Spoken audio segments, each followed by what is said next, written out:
Good morning, y'all. Mr. Cutchin here for another video.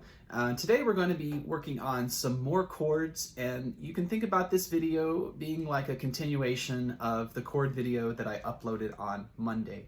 So if you haven't already taken the time to watch that video, go ahead, pause this one and jump back to Monday's video, the A minor, D minor, E minor chord video, because you're going to need that information to be able to follow along with what we're doing today. Okay, so we're going to continue by adding a few new chords to our repertoire, and the point of doing this is basically to unlock a larger number of songs that we can play. With the 6 chords that I showed you on Monday, you're almost at the point now where you can play a decent number of songs, but there's just a few more chords we need to introduce to fill in some of those gaps, connect those missing links so that you're actually able to play an entire song and rather than just a single part of it, okay? So there's actually just 2 chords that I've got for y'all today.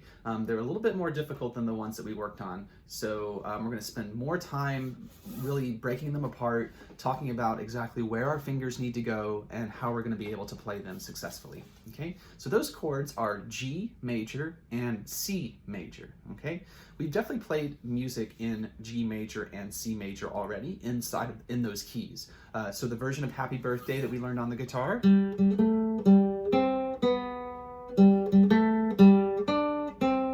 That song is in C major. And then I believe the version of Are You Sleeping that we learned on guitar.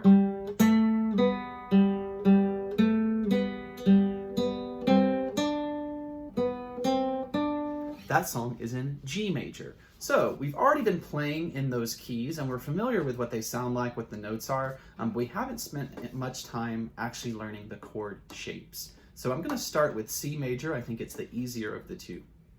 I'm going to go ahead and just show you briefly what that chord shape looks like and what it sounds like on the guitar.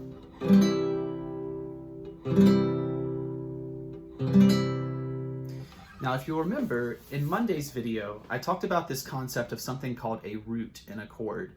And to remind you, the root of the chord is the note that is found in the name of the chord. So when we talk about a chord, for example, C major, that letter C is the root of that chord. Whenever you're building a chord for the first time, you should always start by finding the root first. And typically the root is going to be, we want the root to be low in the chord. You can kind of think about it like building the foundation of a house. When we build a house or a building, we want to make sure that we have a foundation put down on top of the ground so that the wood and the brick and the glass and everything else has something sturdy to sit on top of. If you built a house directly on top of the soil, chances are the heavy materials would actually sink down into the soil over time. So we build that sturdy foundation, often with concrete or bricks or other materials, to make the house more stable and secure. So the root of our chord is our foundation, and we need to build that foundation by finding it, okay? So for a C major chord, what we're going to do first is find the lowest C that we can play on our guitar. So in order to do that, there's a couple different ways we can think about it. If you happen to know already where the lowest C note is on the guitar, I won't give it away just yet, but if you know it, go ahead and try to find that note on your guitar, and then you'll be able to check in just a couple seconds and see if you're correct. But for those of you who don't know where the lowest C is, let's talk about a process that we can do to find it, okay? So this does require a little bit of music theory knowledge. So if you start to get lost in this section, make sure to get in touch with me, send me a message and let me know that this kind of went over your head, and I can make sure to give you some materials to review so that you can get that music theory knowledge. So to find the note C, we're going to look at our, we're going to start out by trying our lowest open string. Okay, so our lowest open string is the letter E. Now the letter E, we need to think about where it is in the music alphabet. So we have A, B, C, D, E. Okay, it's the 5th note in the music alphabet. Now, in order to get to C from E, I'm going to have to either count backwards or forwards, doesn't matter, because the alphabet goes either direction. So let's go forwards. So going forwards from E, we're going to have F, G, and then we start back over at A, B, C. So once again, we started at the 5th note E, and we went 1, F, 2, G, start back again at A, 3, D, B, 4, C, 5. So we had to go 5 more notes past E in order to get to C. Okay, so here's our open E. Now we need to make sure that there is both an F as well as an F sharp.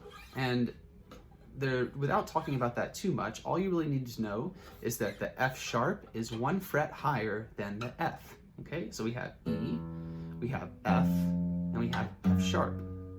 So no matter which one you choose, it doesn't really matter. They're both an F, a type of F. Okay, so we have E, F, G, A, B, C. Okay, so the C on the low E string is all the way up here on the 8th fret.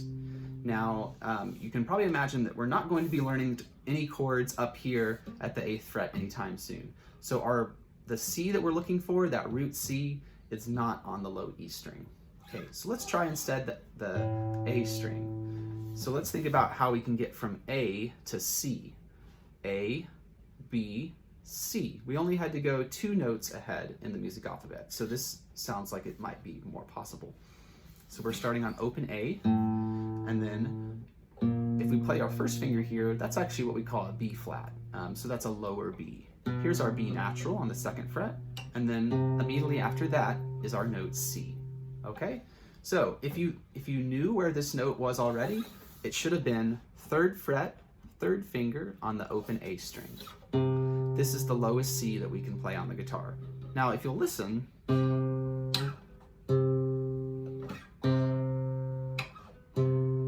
those notes are actually the same. They sound the same, they're identical. 3rd fret A string is identical to 8th fret E string. But as I was saying before, we're not learning the chord shapes this high on the neck. So we can forget about this note, and we're gonna let this note be our root of our C major chord, okay? From that root, we're going to build up. The next note is gonna be E, and the note E, we know on the D string, is played with our 2nd finger. That's E. So we have 3rd fret, 3rd finger C, 2nd fret, 2nd finger E. First 2 notes of the chord. Now, for the G string, we can actually leave that string open because the note G will also be in our chord. So we're gonna have 3rd finger C, 2nd finger E, open G. Then we're going to, on the open B string, drop our 1st finger down to play the note C.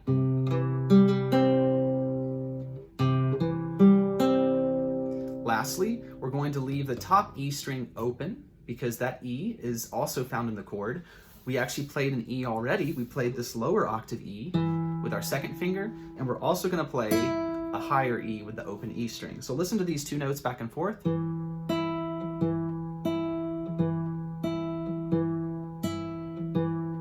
Those notes are almost the same. One is in a lower octave than the other, but they are both the note E. Okay, so our whole chord in review is 3rd finger C, 2nd finger E, open G, 1st finger C, open E. And here's what it sounds like all together. Okay, now look at the left hand. Let's talk about the chord shape. If I take my hand off of the neck without really moving my fingers, you'll see that it makes this pretty diagonal line.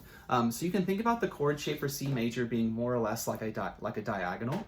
The only slight exception to the rule is that you can't just put your fingers diagonally on all of the adjacent strings because you'll get this instead, which it sounds cool in my opinion, but not the correct chord. So the reason why this sounds bad is because our 1st finger is actually on the G string, and when we do that, it makes that G a G sharp, and there's no G sharp found in the key of C major, so that note is not going to fit. So instead, we're going to skip that G string and leave it open and put our 1st finger on the B string instead.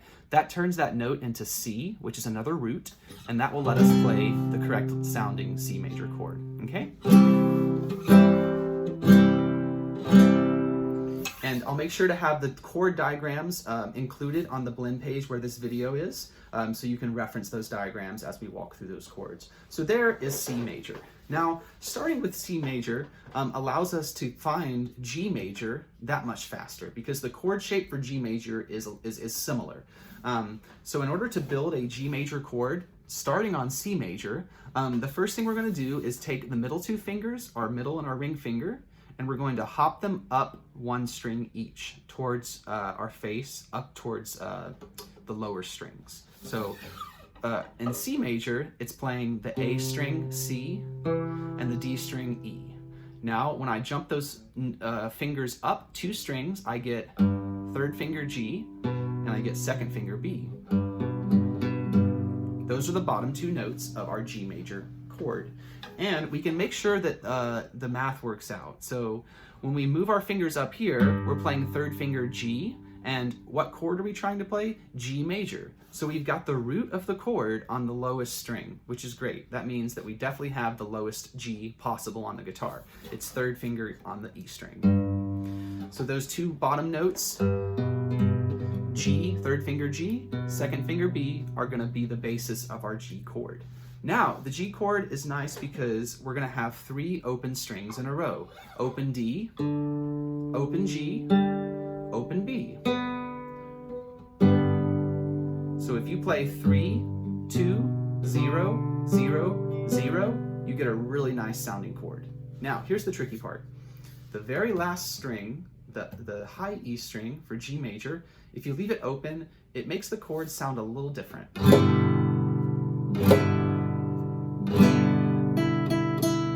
That E is not actually, although the E is in the key of G major, it's not found in a true G major chord. So that's why it doesn't sound as bad as this weird, the C major, the incorrect C major that I demonstrated. This one sounds really strange because G sharp is not found in the key of C at all. When we play this chord, however, the note E is definitely found in G major because I can play a G major scale, and E is the sixth note of that scale. So it doesn't sound quite so strange, but it's still not correct.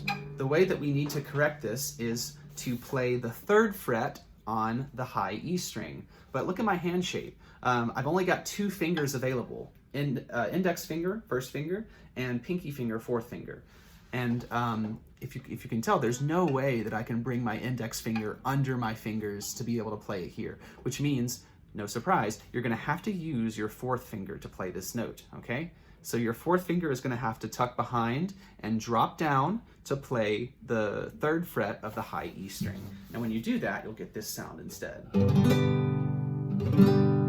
That sounds like a true G major chord. One by one, the notes are third finger G, second finger B, open D, open G, open B, and then it's third fret G, but we're actually playing it with our fourth finger. So I've told you before that you pretty much can think about the finger number and the fret number as being the same. And that's true in a lot of cases, but there are plenty of exceptions to that rule. And here's one of those exceptions. When we play a G major chord, the third fret G on the high E string gets played with our fourth finger.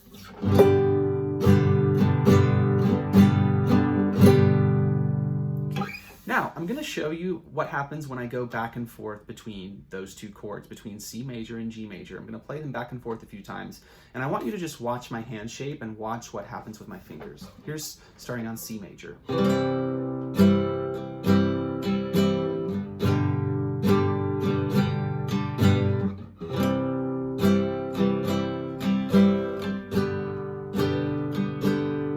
One more time.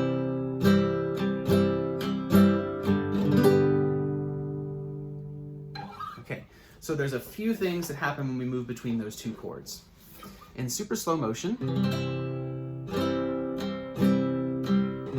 the first thing I'm going to do is what we did earlier, and I'm going to hop these two fingers, my middle two fingers, the ones that I'm moving. Ignore the pinky. I'm going to hop these two fingers up to the E and the A strings. So those are going to hop. The next thing I'm going to do is I'm going to lift my index finger, so it's no longer playing anything. And then the final thing is that I'm going to drop the pinky finger onto the third fret of the high E string. So it's a 3-step process, starting at C major, which, to remind you real quick, C major is 3rd finger C, 2nd finger E, open G, 1st finger C, open E. 3-step process. Step 1, hop middle fingers. Step 2, lift index finger. Step 3, drop pinky finger to play G. Okay, so this is a great opportunity to slow this video down, pause it, and walk yourself through those 3 steps very, very slowly, very methodically, until it starts to become a little bit more comfortable. Okay, so now let's take the information from last video and let's combine it with what we've just covered. So we have G major, we have C major, and then we have those 6 chords from the previous video: E major, E minor, A major, A minor, D major, D minor. Okay, and just real quick, I won't walk you through the whole process of playing those chords again. I'll just show them real quick. Here's E major, here's E minor, here's A major, here's A minor, here's D major, here's D minor. Okay, so we've got 8 different chords, and hopefully you can probably imagine that with 8 different chords, we can definitely play a lot of music with that. Okay, introducing G and C allows us to play something as simple as the chords for, say, Twinkle, Twinkle Little Star. So Twinkle, Twinkle, Twinkle Little Star sounds like this.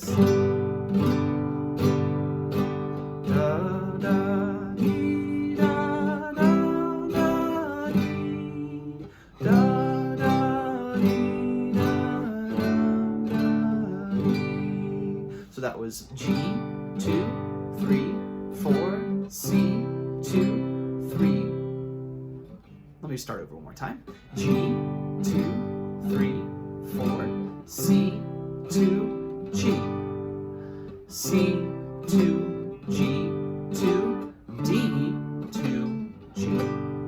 So it's very common for a song in the key of G major to have 3 main chords: G major, C major, and D major. You'll find those 3 chords in a lot of music. So again, for the chord progression for Twinkle Twinkle Little Star is G, 2, 3, 4, C, 2, G, 2, C, 2, G, 2, D, 2, G.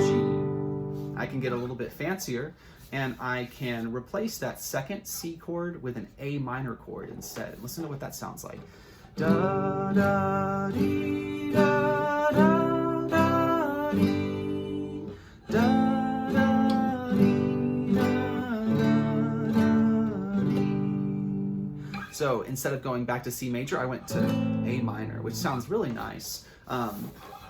A minor, and the notes in an A minor chord and the notes in a C major chord are very similar.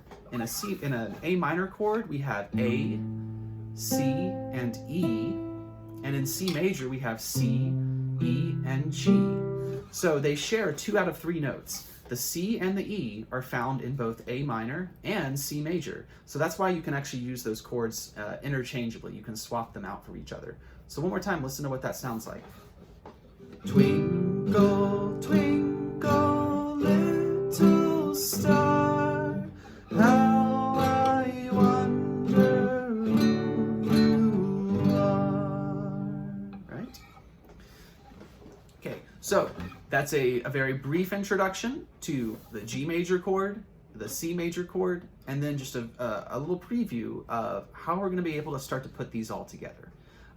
So as you get more familiar with these chords, my hope is that you'll start to go out there and look for songs again, revisit, go search on something like ultimateguitar.com and go search for your favorite songs and see if they don't happen to have a lot of these chords in there.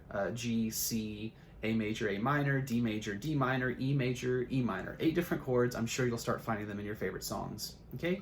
And then starting for next week, we're going to actually look at some specific songs that will have these chords in them. We'll start talking about things like strumming patterns, for example. So what different rhythms can we strum on the guitar?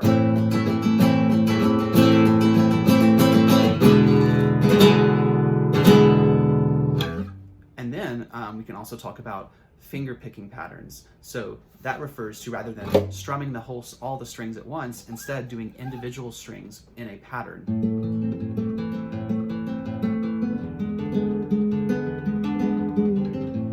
both sound really cool and both are very useful. They've got different applications and different styles. So that's just a little preview, something to come, something to look forward to for next week. So I hope you found this video to be useful. Remember, I end every video by saying that you can always contact me via Blend message or email. Don't forget to come to office hours if you've got any questions or you just want to hang out and listen to some music with us. So thanks for watching and happy practicing.